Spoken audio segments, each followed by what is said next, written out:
What's up guys, today I'm going to teach you how to solve the 4x4 Rubik's Cube. Now before we start solving a 4x4, you need to know how to solve a 3x3. And if you don't already, click the annotation card on the top right corner of the screen or the link in the description down below to be taken to my 3x3 tutorial. Once you learn how to solve a 3x3, we can go straight into the 4x4 cube. So the method that we're going to use to solve the 4x4 is called the reduction method, which basically goes like this. The first step is to go around the cube and make these centerpieces on each side, like this. Then we're going to pair up each edge piece with its pair, like this, and do it around the whole cube. And once we do that, the whole cube would basically become a 3x3. So you could just basically imagine this being a Rubik's Cube with fat edges and big centers. And besides a couple of tricky cases at the very end, that's pretty much how we're going to solve a 4x4 cube. But before we get to solving it, we need to learn some notation. Now, from a 3x3, you might remember that this is R, R prime, L, L prime, U, U prime, and so forth. But there's two additional moves that you can do on a 4x4. Starting with this move, where you turn just the inner layer by itself. And these are called small moves. And what I just did was a small U move, which will be written as a lowercase u. Small moves are basically written the same way as outer layer moves, except with a lowercase letter. So this would be small r prime, this would be small d2, this would be small l, and so forth. And it applies to all sides. And there's another move that you can do on the 4x4 where you turn two layers at once. And these are called wide moves. And I just did a wide U move, which will be written as UW. And the W, of course, stands for wide. And of course, you can have things like wide R prime or RW prime, which is turning the right side counterclockwise with both layers. And you can also have things like wide D2, which is turning the bottom side twice with both layers. And that's basically all the notation that you need to learn on the 4x4. So let's go ahead and scramble this up and we can get going.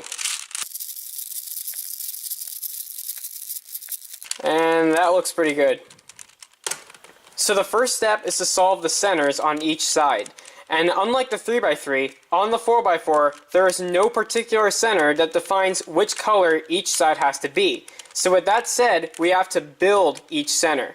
And to do that, we have to make 1x2 bars like this. And once we have two 1x2 bars like this and like this, we can put them together and make a full center. So we'll start with the white center, since that was the color that you most likely started with on a 3x3. So what we need to do is we have to find two white centerpieces like this, and we have to combine them to make a 1x2 bar.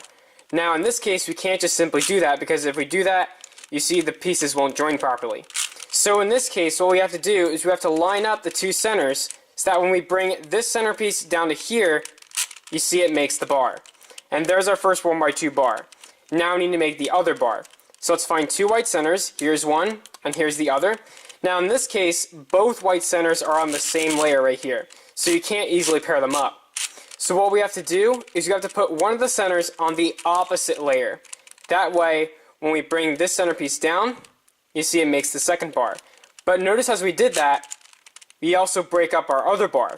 So to prevent that from happening, we have to turn this bar vertical, so that when we pair these two pieces up, you see we successfully pair it, and we avoid breaking up this piece. So now since we have our two 1x2 bars, we can easily line it up like this and pair both of them together. As you can see, we solved the white center. Now the next thing that we want to do is we want to solve the center across from white. Now if you recall, on a normal 3x3, white is opposite yellow, which means that the side opposite white, which is this side, has to be yellow. And you must solve it like that, otherwise you're going to get some weird cases. And I'll explain how to fix those later.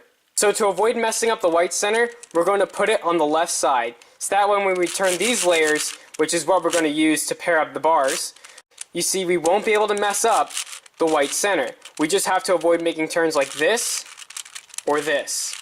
So now that you know that, let's go ahead and pair up some yellow 1x2 bars. As you can see, here's a yellow centerpiece here, and there's another one here. And as you can see, they're already set up for us, so we can make the 1x2 bar. Like that. So now that we paired up the bar, we have to put it on the top face. Now we can't just simply put it up there, because if we simply do that, you see it messes up our white. We don't want to do that. To avoid messing up the white side, what we have to do is we have to bring this yellow 1x2 bar onto the top face, then we have to rotate it out of the way, and then bring it back. So as you can see, we have our yellow 1x2 bar on top here, and we don't mess up the white side. Now we need to make another 1x2 bar. Here's a yellow center, and here's another center. So we have to line these two pieces up so that we can pair up the bar, like that.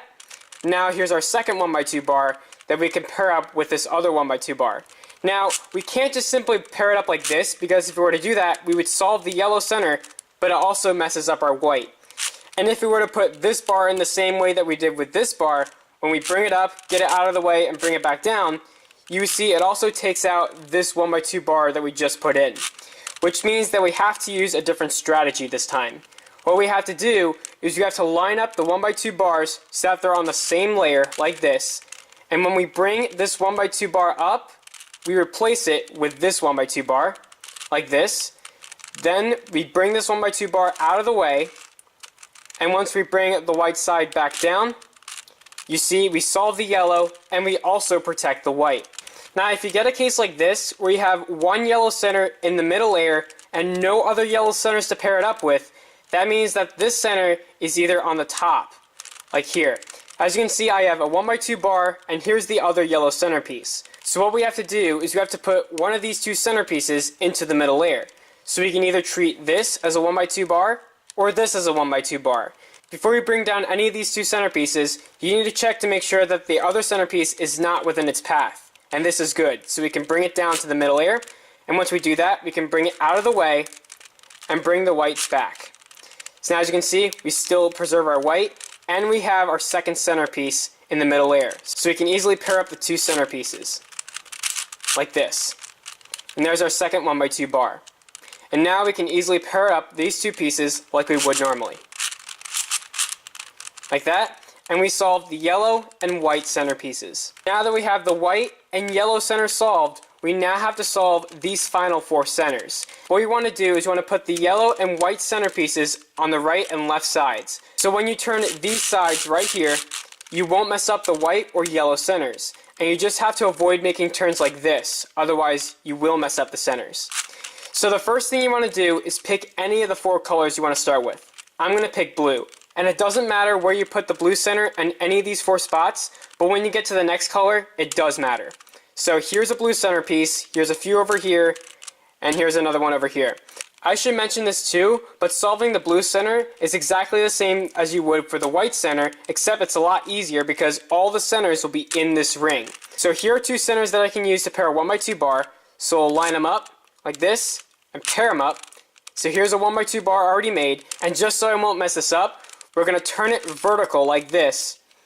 And that way, if I keep turning this side, you see I won't be able to mess up this 1x2 bar. Now we need to make the other 1x2 bar. Here's a blue center, and here's the other blue center.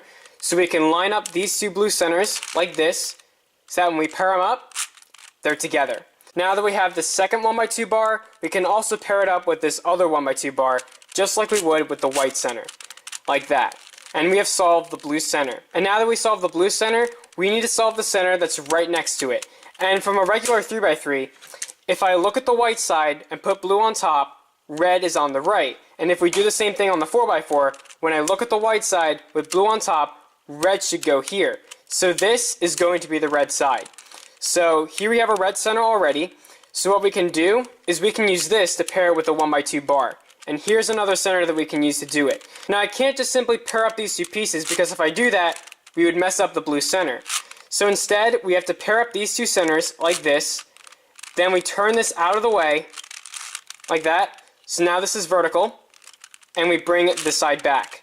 So now we have our 1x2 bar, and we also preserve the blue side. Now from this point onwards, when we try to pair up two centerpieces like these two green ones, for example, when we pair them up, we have to make sure we have to turn this vertical and bring the side back so we preserve the blue side. So now let's get back to red. So here's our other two centerpieces that we want to pair up. So we can just pair these two up like this, turn it vertical, and bring the side back so we preserve the blue. And as you can see, we have our second 1x2 bar, and we can now pair it up with this other 1x2 bar. And again, I just can't pair them up like this, because if I do that, we would solve the red side, but it also messes up the blue side. So again, we have to do the same thing that we did for the yellow center. We have to turn this bar in the same layer as this other bar. Then we bring this bar up to replace this bar, like this. Turn this 180, and bring the side back. And as you can see, I have the blue, white, yellow, and red center solved. And all we have left are these last two centers, which can be pretty tricky. Okay, so for the last two centers, we need to first pick a color that we want to start with. I'll choose orange. And when we solve one center, the other center will automatically solve itself because there's only two colors left. So the first thing that we have to do for the last two centers is we have to first make 1x2 bars just like we did for the other centers. So as you can see, I have some potential bars over here, and there's some for the greens. And what we have to do is we have to make as many 1x2 bars for the last two centers as we can. So we can take this centerpiece and pair it up with this one, like that. So now these centerpieces are lined up, so we can pair them up, get them out of the way, and bring them down. And as you can see, we made our 1x2 bars for the last two centers. But we have to decide where these colors should go. So if we look on our 3x3 here, you see that red is opposite orange, and blue is opposite green, and white is opposite yellow, which you already know. So when we do the last two centers, we're going to use the fact that red is opposite orange, since we chose orange. So let's look at our red side here. So here's our red side, and if we go to the opposite side, this should be orange. So we have to put the orange pieces here. So let's go ahead and replace this bar with this one by bringing it down like this. Then we can spin this 180 to bring it out of the way, and then bring it back. And as you can see, we solved the last two centers. So let's do the last two centers again just so you can get the hang of it. As you can see, I have no bars that I can use for the last two centers. So what I have to do is I have to make some 1x2 bars. So what we can do for this case is we can replace this green centerpiece with this one, like this. And if I were to bring this centerpiece here, when I bring this back, we will create two 1x2 bars for both sides. And it also happened to create two more bars. So we can solve it exactly the same way. So we're going to choose orange again. So we'll locate the red side, which is over here. So that means that orange has to go here. So you have to bring this orange bar up to here to replace this other bar. Get this out of the way. And then you can bring this back. And we solve the last two centers. Let's do it one more time. So first we have to make 1x2 bars. Here's two of them right here. So we need to make two more 1x2 bars. So we can bring this piece up to here and create a new 1x2 bar. Get it out of the way and bring it down. And as you can see, we got some potential 1x2 bars here and over here. And we're going to bring this orange centerpiece over to here and make a 1x2 bar using these two pieces. Bring it up like this, get it out of the way, and bring it back down. And now we have these 1x2 bars created. So now we can apply the same logic. Find the red side, there it is. So we have to put orange on top of here. And we have to replace this orange bar with this one, like this. Get the orange bar out of the way, and bring this side back down. And as you can see, we have our last two centers done. And basically, all of the centers should be done. But before we move on to edge pairing, you have to check to make sure that your color scheme is correct. So if we take our 3x3 here, position it so that you're looking at the white side and put blue on top. And if you look on the right, you should see red. And do the same thing with your 4x4. Look at the white side and put blue on top. And you should see red on the right. And if you look on your 3x3, you should see red is opposite orange, blue is opposite green, and white is opposite yellow. And if we do the same thing to the 4x4 cube, in this case, it is. So now I'm ready to move on to edge pairing. So in this case, I'm looking at the white side and I put blue on top. And when I look to the right, I see green is over there. And in a proper color scheme, red must go here. And if I look on the other side, red is over here. In this case, red is opposite the green. So if you have two opposite centers that need to switch, put it so the two switch centers are on the top and on the bottom, and then you do this very simple algorithm. Wide R2, U2, D2, wide R2. And what that did is it put red in its proper place.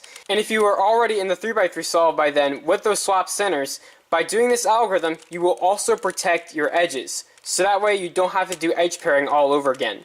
So anyways, let's go ahead and continue checking our color scheme.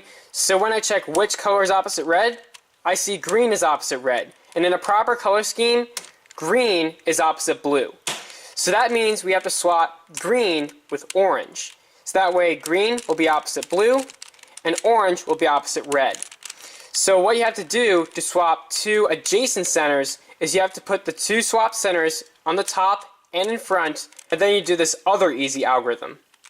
Wide R, U2 Rw2 F2 R.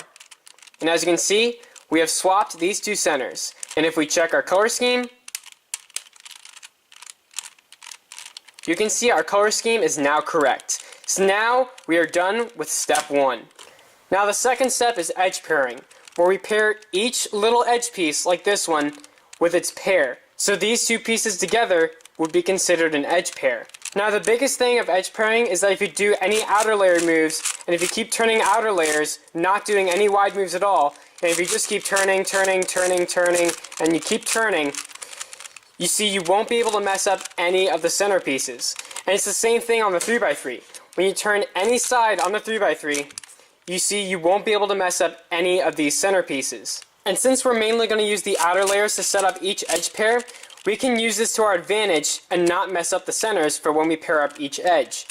So the first thing that we want to do is you want to find two similar looking edge pieces. What I mean by that are these two pieces right here. You see, this one is white and orange, and this one is white and orange. So what we need to do is we have to set it up so that these two pieces are on opposite sides, like here, on the same slice. So we can do that by bringing this edge piece over to here, back here, and we can bring it down.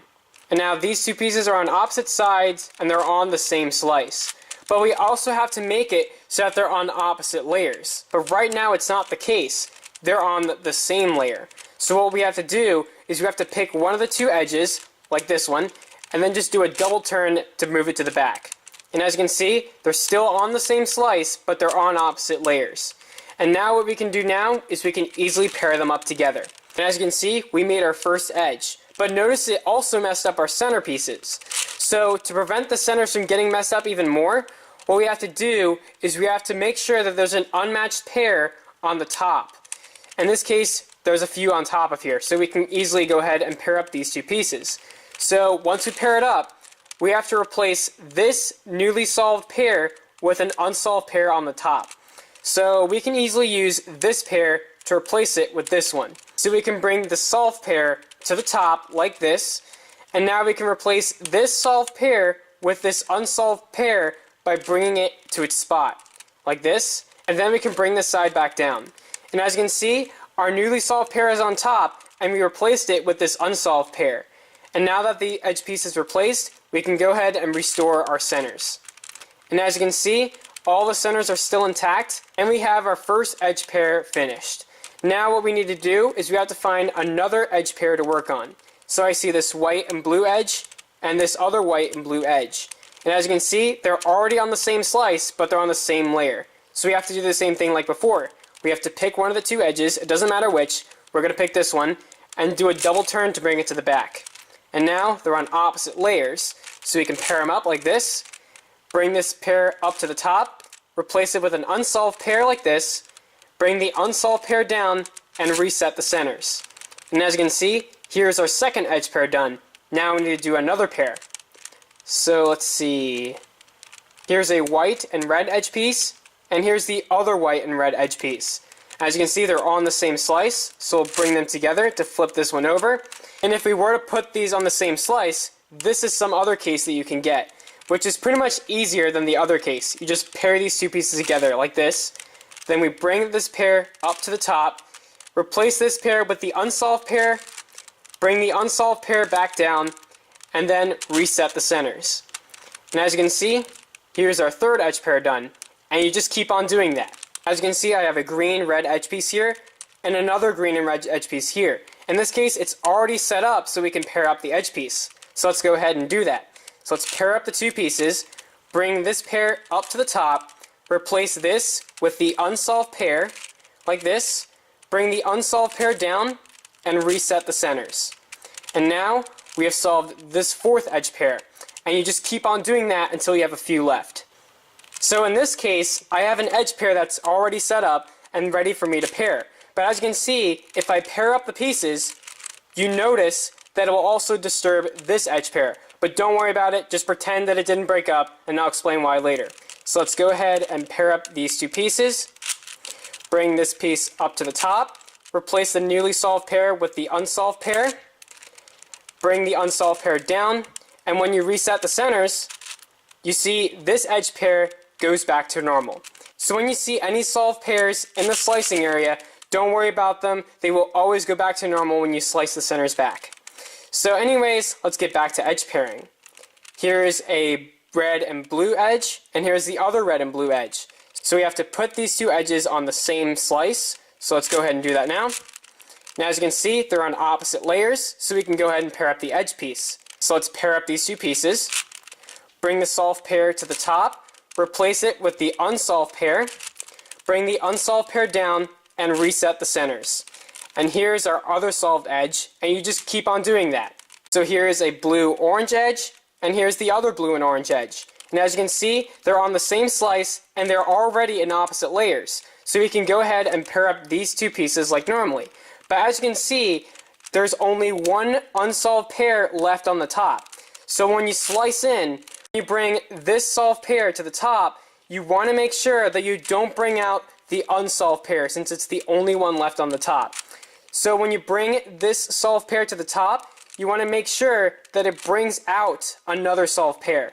So we bring this up to replace a solved pair, then we can replace the newly solved pair with this unsolved pair, like this.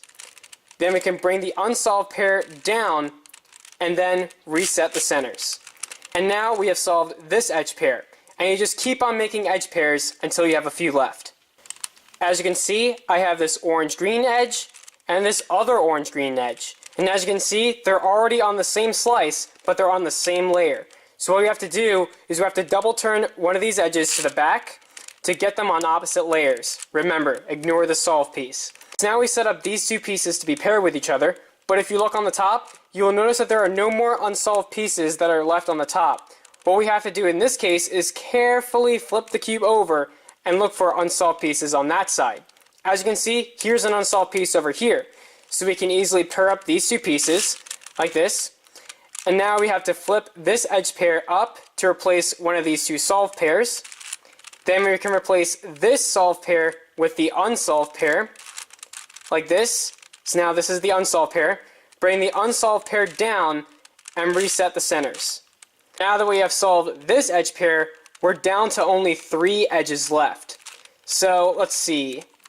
We can pair up this yellow and red piece and this yellow and red piece. Now in this case we get the same case again, where we're ready to pair up these two pieces, but there are no unsolved pieces on the top. So in this case we have to flip the cube over and look on the other side. In this case there are no unsolved pieces on the bottom. So that means the only unsolved piece left is in the middle layer. So let's look for that unsolved piece. So carefully grab on to the two edges that you want to pair up and look for the other unsolved piece. Here it is right here. So let's bring this up to the top and bring it over here so that we're ready to pair up these two pieces. So now that we have this unsolved pair on the top, we can go ahead and pair up these two pieces, like this. Then we can go ahead and bring this edge pair up to replace this edge pair. Then we can replace this newly solved pair with this unsolved pair, like this. Bring the unsolved pair down and reset the centers. Now as you can see, we have solved another edge pair. Now when you finish your 10th edge pair, you'll end up with one of two cases. The first case will be all your edge pairs will be done to begin with, and then you can basically solve the cube like a 3x3. Or you can have what I have and just have 2 edge pairs left. And basically these are the only 2 edge pairs that are left on the whole cube. And there are no unsolved edge pairs on the whole cube that I can use. All I have is just these 2 pieces. So when we pair these 2 pieces, we're going to use a completely different strategy. So what we have to do is we have to do the same thing for when we paired up these 2 pieces, but this time, instead of having the 2 pieces on opposite layers, we're going to have them on the same layer. Very important. You want to have your last 2 pieces on the same layer. So what we're going to do is we're going to replace this edge piece with this one, or you can replace this edge piece with this one. It doesn't matter which one you replace. So we're going to choose the yellow-orange pieces. So we're going to replace this orange-yellow piece with this one, like this. And what you're going to do is you're going to flip this edge. And to do that, we're going to apply what we're going to call the flipping algorithm. So what the flipping algorithm will do is it will flip this edge pair. And to do that, you want to put it on the right side in front of you. And this is the flipping algorithm. R, F prime, U, R prime, F. And as you can see, we have flipped this edge piece, and if we slice back, you can see we solved our final two edge pairs. So let's do that again. So here are the two pieces that I want to pair up, but as you can see, they're on opposite layers. And on the final two pieces, we want them to be on the same layer. But that's okay, because we can bring this edge piece over to the back, and now they're both on the same layer, and we can go ahead and replace this edge piece with this one, like this, and then we can apply the flipping algorithm, R, F prime, U, R prime, F, and then when we slice back, you can see our final two edge pairs are now solved. Alright, one last time. So here are the two edge pieces that we want to pair up, so we have to bring one of them to the back so that they're on the same layer, replace this edge piece with this one, then we apply the flipping algorithm, go up, up, bring this over, and then down and down. Then we reset the centers, and then we have solved the final two pieces, and we're pretty much done with edge pairing. So with edge pairing done, you pretty much now have a 3x3, and you can basically solve it like one. You can just pretend that these two edge pieces together are a single edge on a 3x3, and you can also pretend that these four center pieces together are like a full center of a Rubik's Cube. So you can basically solve this exactly like the 3x3 using any method you want. So for the sake of this video being for beginners, I'm just going to use the beginner's method. So the first thing that we want to do on the 3x3 solve is solve the first two layers like normally. So go ahead and do that. Okay, so once you get the first two layers done, when you move on to the last layer, things may look strange. Now, these kinds of cases are called parity cases. So as you can see, I have a case where I have just one edge oriented correctly. And on some cases, you might have three edges oriented correctly, which is never possible on a 3x3. But those cases are possible to get on a 4x4 cube. So when you have a case where one or three edges are oriented correctly, what you want to do is you want to put one of the flipped edges in front of you, like this. And we're going to do an algorithm that's 15 moves long, and believe me, there's no shorter way to do this, except for memorizing this long algorithm. Wide R2, B2, U2, wide L, U2, wide R prime, U2, wide R, U2, F2, wide R, F2, wide L prime, B2, and wide R2. Now as you can see, we have flipped this edge piece, and we're back to a case that we can normally solve. So we can go ahead and solve the cross like we normally would. So there we go, and all the edges are placed correctly. Now when you get to the corners, you're going to have a 50-50 chance of getting the second parity case, and I'm going to explain that now. So as you can see, I have no corners that are in the correct place. So this case seems normal, right? You just choose a random angle and do the algorithm once. And look at this. So I just did the algorithm with no corners in the correct place. So that means that one corner should already go into its correct place, right? But as you can see, no corners are still in their correct places. And on a regular 3x3, when we have no corners in the correct place, like this, and do the algorithm once from any angle, as you can see, one corner already went into its correct place. But on the 4x4, if you have no corners in the correct place and do the algorithm once, you will notice that it may not work properly. In that case, you just do the algorithm again, and it should work. But now look at this. One corner is in its correct place, you look around, and another corner is in the correct place, and you have two opposite corners that are not in the right place. And that is a telltale sign that we have the second parity case. Now the second time you do the algorithm with no corners in the correct place, you may also get a case where two corners need to swap next to each other, which is exactly what we're going for. And as you may know, on the 3x3, it's impossible to get a case where two corners have to swap and everything else is solved. So basically what we have to do first, like I said before, is we have to get two corners that are solved right next to each other. So to solve this, we have to pick one of the two solved corners to start with. We're going to pick this one, and then you do the algorithm again, and you only have to do it once. And by doing that, you get two corners in the correct place adjacent to each other. And what we have to do now is swap these two corners. So to swap these two corners, we have to put them on the top face in front of you, and then you do that same 15 move algorithm that we did to flip this edge piece, except without the wide moves. So then it becomes R2, B2, U2, L, U2, R prime, U2, R, U2, F2, R, F2, L prime, B2, R2. And as you can see, all the corners are in their proper places, and by doing that, we also swapped two opposite edges, which is actually the real parity case. So to swap these two edges, what we have to do is you have to put them so that they're on the back and in front, and then you do the second parity algorithm. And it's actually very easy than the last one. It's not like 15 moves long or anything, it's only 7 moves. And it's the only algorithm that requires the use of small moves. Wide U2, wide R2, U2, small R2, U2, wide R2, wide U2. And as you can see, we have swapped these two edges, and look at this, we corrected the parity case. So now we can go ahead and orient the corners like we normally would, and we would be done.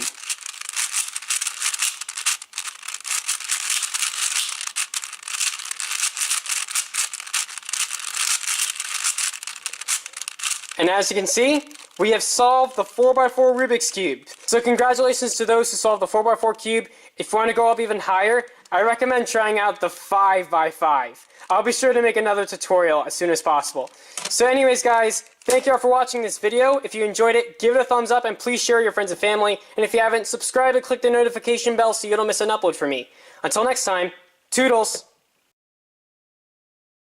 Then we can put this unsolved pair into here, bring it down, and reset the centers. You ruined my take!